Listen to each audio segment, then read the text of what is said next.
来乡亲啊，这个11月份有袂少的新制度要来就路，像这个高速公路啊，要来启动天眼科技执法。这个车辆若是违规，拢袂走闪哩，绝对是食红单。过来是这个高铁啊，周末会开加班车。另外，要寄批假包裹更加利便咯。有6间的邮局会开到暗时啊的7点半。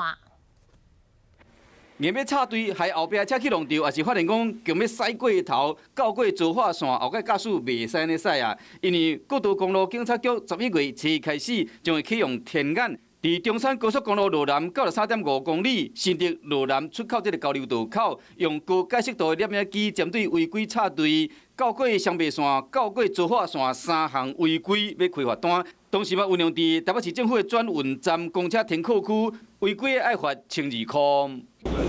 啊，若想要寄批寄包裹，唔免赶时间，中华邮政配合民众的需要，11月份起调整6间邮局营业时间，到暗时7点半，中到12点开门。是配合有些都会区的民众生活形态跟上班族的一个需求嘛。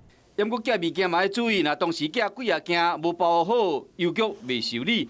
另外，11月份起，包括高铁周末的班次会阁加班，卡拉车若凊彩放互环保局回收，想要退转来，爱收移地费甲保管费。为了维护环境，伫台北市掠1公斤的违规手工具，嘛有奖励。观光类别冒福康的交通部秋冬国力补助提供浸温泉抵用券200块，去马祖观光有阁较侪优惠。11月份有真侪新政策的实施，提供乡亲做参考。